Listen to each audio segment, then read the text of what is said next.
of touch with mainstream discourse.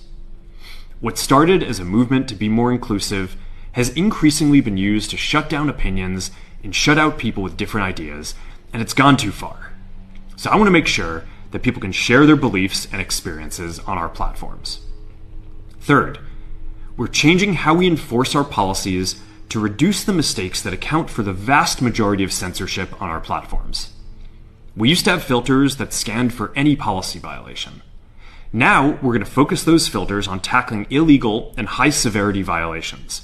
And for lower severity violations, we're going to rely on someone reporting an issue before we take action. The problem is that the filters make mistakes, and they take down a lot of content that they shouldn't. So by dialing them back, we're going to dramatically reduce the amount of censorship on our platforms. We're also going to tune our content filters to require much higher confidence before taking down content. The reality is that this is a trade-off. It means we're going to catch less bad stuff, but we'll also reduce the number of innocent people's posts and accounts that we accidentally take down.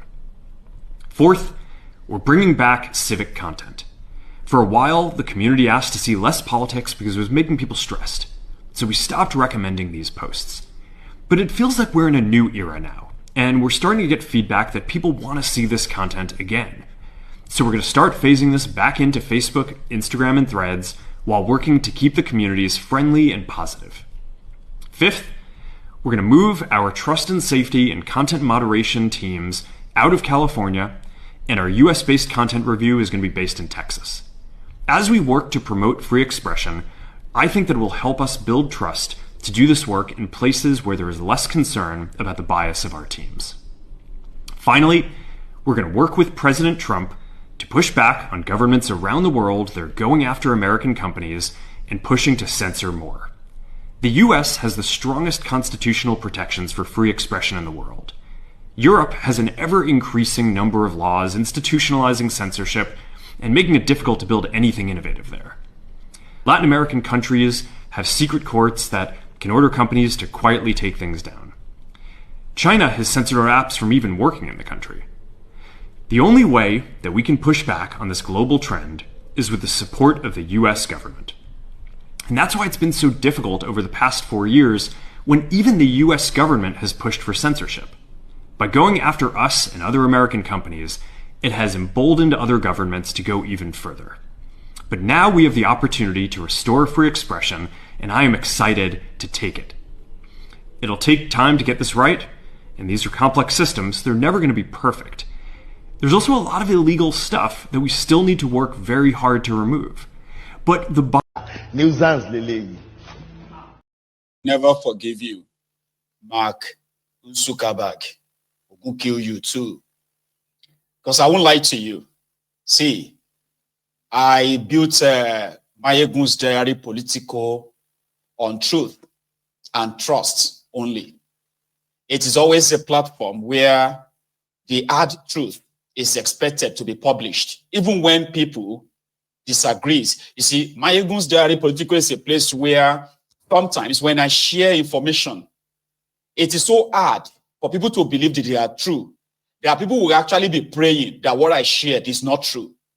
And most of the time, when they later find out that, oh, it is true, they don't come back to say, Mayegun said it. Oh, I saw it on Mayegun's Diary Politico. You get that now? But yes, this Olori Bruku Mark actually used his, he's just said it in that video that there are some people's, innocent people's platform that they have taken down. Baba, my first Facebook page, Mayegun's Diary. I didn't add Politico then. Mayegun's Diary had over 700,000 followers. It got just one sad money. Boom, it was gone. I opened another one. That one got to about 400,000 followers. Same thing, gone. I opened a third one. That was like over 600,000 followers. This is my journey of 12 years old. This last 12 years old.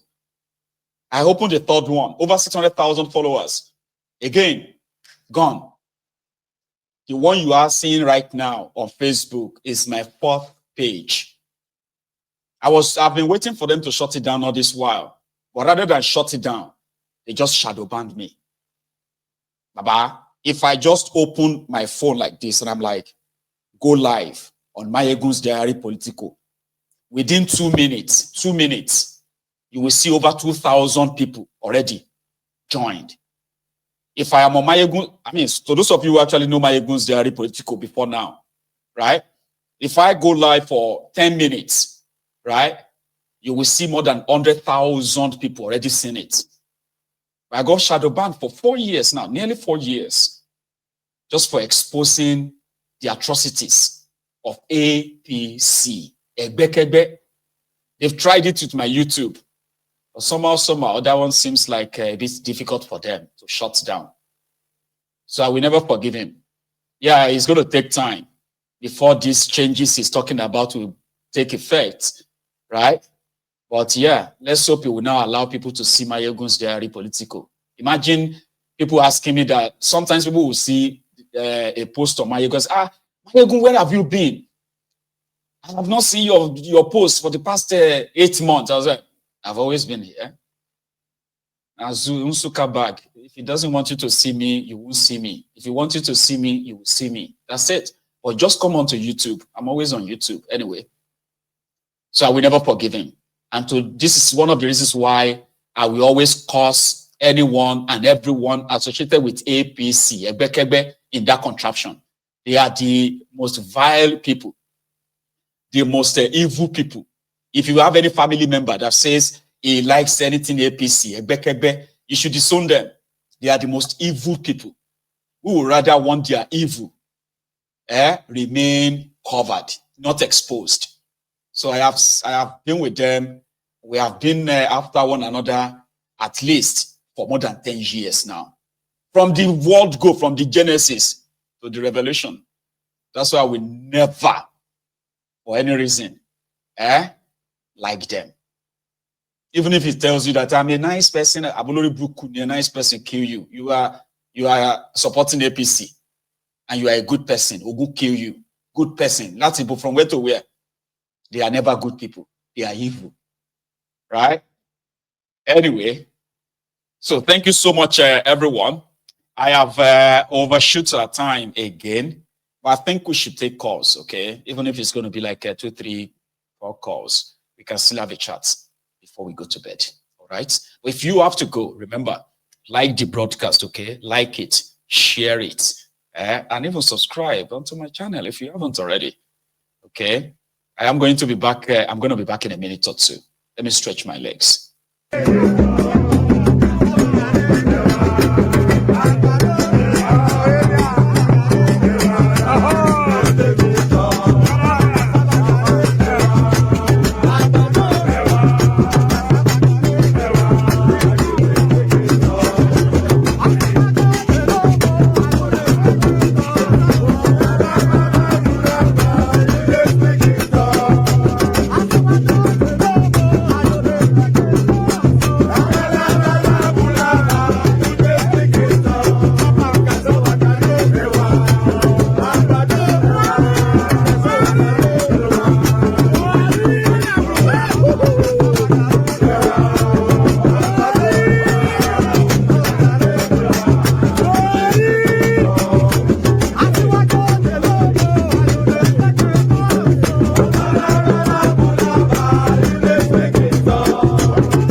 Thank you very much, brethren. And yes, there's something I also need to bring back. Don't forget that we are raising fund for Yoruba Union, where we're having the Family Support Initiative 2025. That one is taking place at the end of this month. And yes, we have started the fundraiser since last year. So thank you to those of you who have chipped in. And to those of you who are still, I know January seems to be like a tough month, you know, financially. There are some of us who can still drop our videos, okay? That is said, the Yoruba Union said Naira account in Nigeria, okay? Every penny does count, and we will appreciate you for it. Here is my first caller this evening. Hello. Yeah, Mayegun. Wow. Yeah, this is Shola calling from US. Sir Shola from US. Yeah. Because you know I'm also Shola, sir. Yeah, this is the third time of calling your show your show. It's gonna be happy New Year, though. How are you, sir? I wish you the same. I was so happy. Most of the time, if I get back home, I used to watch your show, and I really love it a lot. Even my friend, he will ask me, "Why are you watching Mayegun?" I said, "I really love it because he always go deep into the program, like explaining everything to us. But if you don't listen to most of our destiny, you will think they are helping us. They are not doing anything. Yeah. And you always made mention of something that I think this is the second time I will hear it's just like a proverb. You know, we in the foreign country, we always bother about home. But the people back home, they don't bother. Well, like, for example, I'll give you an instance. Yes, sir. Yesterday, it's like maybe I post something on objective media and Omoyele Showore, what happened in our local government. There's a brutal killing in our, and I think Linda Akeji bring out the show that there's a killing, they kill one woman and a guy was killed. And most of this thing, I will tell you on your program today, the leader in our, they know what is going on. This is not today. This thing have been going on. I think the last time during the Akeredolu era, this thing happened. Those guys, they killed themselves. And Akeredolu Why are they fighting for land, title? No land. You know, like those leaders there, like when you go to those political leaders, right? They have their caucus. They sponsor those court guys. You have APC court guys. You have these people from the governor, deputy governor, the PDP caucus, and everything. They know. And one thing that baffles me, you can imagine you have a Oba. They can't do anything. You can't single-handedly talk about this Oba that this is what they are doing. The late Oba, which was there, we can count a lot of beautiful things the man placed on the ground. Right. But I put it to anybody that is from our indigenous to point out what this Oba there, that they can really say this is what they are doing. They are doing nothing. Nothing. They are just there every time. These guys now, I think last year they kill each other. So is it like a cult war? Where not cult war. Number one, number one, they will first of all bring it out as a cult war. Right. Cult war will first of all go. Later, it will come to political stuff. Right. Yeah, where we have, maybe you are from this court, belong to APC. Yep. This one belong to the deputy governor. This thing. And most of these people, you look at those guys, I always ask myself, how much are they paying them? Exactly. 500, 1 million? It's up to nothing. And I was even asking my friend yesterday that these people, I don't know, when you count during Akeredolu, his first son, maybe we are of the same age mate or something like that. You are there, you can't even have money to maybe do shopping, buy a good clothes for yourself. And these people, these people will call you, come and support me. They'll give you 500. Let me say, with this present Tinubu era, what can you use 500,000 to buy? Almost nothing. Is a plot of land? You can't use it to buy it. You can't use it to buy it. To buy a car, you can't use it to do anything. No, you can't. And yesterday, what happened? I will tell you categorically. Please. The Obas, the APC, they know what is going on. I think the local government this thing is coming maybe next month. That's why they are killing. Yeah, election. That's why they are killing each other. And I was even asking. I think the former Oba, which is Ojomoluda, which is from the other side, is a retired lawyer, a judge. Right. I think I remember during Palace and the other people when they are fighting, and he make a declaration that if there's anyone that trespass from the other side down to his own side to fight, he should just forget about it. He will go to jail. He will send him to jail. But now these people, let's put it to let's put it to the IG and everything. Ask the political leader, ask the Oba, what are they really doing? You know what the one police told my friend yesterday? He said, if they arrest these people, the kinsmen, they will come back, they will tell you, this is my son. Please, he doesn't know anything about it. Can you release them? These are the people, they will obey them from the court, from the station, and they will come back to the society again. After 2 or 3 months, they will regroup again, they will still kill each other. Wow. And now, even they bomb some house. They bomb some house. They do a lot of things.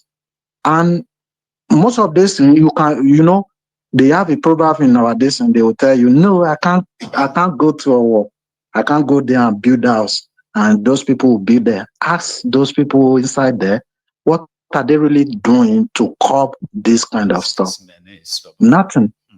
I was about this evening, I said, I will call you to put it down to your program. I've never seen, even TVC, the other television station, Rise, none of them put this thing, invite Olowo for, invite the KBC, the other one, invite deputy governor, invite most of these able people, most of these prominent people, invite them and ask them questions. What are they really doing? They can only do, maybe they'll come to the TV station and speak some grammar. At the end of it, give them 2 more, give them 3 more. These guys, they'll come back to that community and start again. Thank you, Mayogu. This is what I have to say. Thank you so much for sharing. I just received a video of the similar event taking place as we speak. It's a shame, honestly. Maybe I can put it out there for us, okay? But this is bloody, right? But they call them thugs, okay? We know that most of the political thugs in Nigeria, most of them have links to the political class, and then the political thugs, right? They have links to the high-profile politicians that are using them. Then on the other part, you will see them claim to be cultists as well, like cultism. People are still kind of doing cultism. Cultism where you are just a glorified political thug in this 2024, 2025, where young people are supposed to be, striving to be better or make the better use of their lives somehow. But there are those whose ambition is to be cultists so that they can have political connections, right? And work for politicians. Sometimes they ruin the damages that the political class have done to us, especially the young ones. They are like unquantifiable, unimaginable. Then probably see to others who really wanted to be that bad. Yeah? See how many people you can kill for politicians. Or even if they have to kill you too. Like my caller said, how much is it that they actually give to you? If you're a politician, if you are a cultist that is willing and ready to harm people for politicians, like how much money do they really give to you? How much money do you think is worth your life? Because I don't even understand this courtism of a thing. Because most of you claim to be courtists.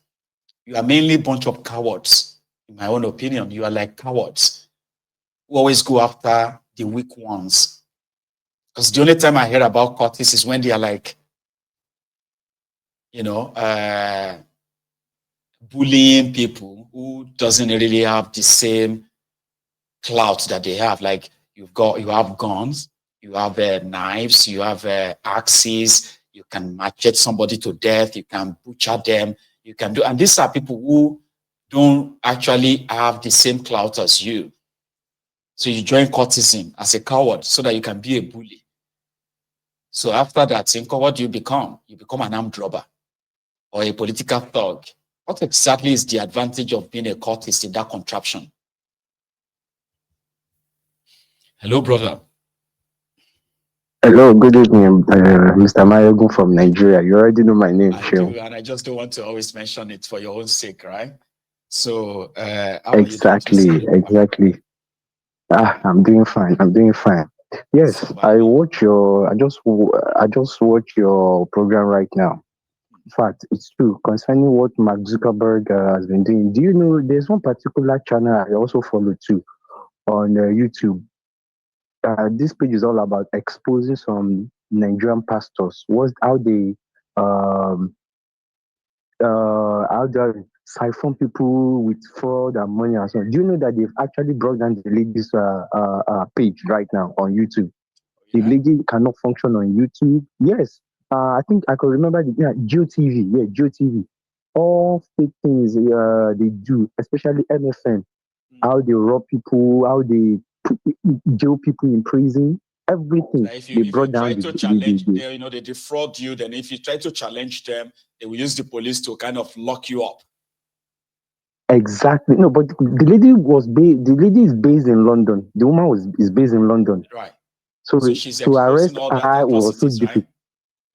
Right? Exactly. So down to Adeboye, down to they on YouTube, they totally brought it down. So she can't operate and everything else. Yeah. I don't even know why I lasted this long on YouTube. I've been on YouTube now for 3 years uninterrupted. I've never been demonetized, and I've also never been like suspended. And I was like, oh, how did I last this long? Because I'm surprised too. From experience, I don't really last 2 years before something happens to my channel or page. I don't know. I think maybe the more you grow, the more you learn or something. I don't know. Exactly. Yes, that's one by the way. Then the one in Badagry installing Seriki of whatever name. Seriki Fulani. Yes, I once told you that there is a law that they passed secretly in Lagos State House of Assembly about Sharia law or something like that. You can see that there is no quarrel, there's no messages coming from the Ministry of Interior Affairs, that's the local government affairs from Lagos State.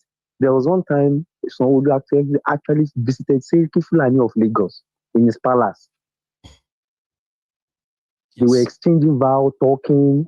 So these things have been going on the ground. So we won't be surprised when we see all these things in Lagos. That's one.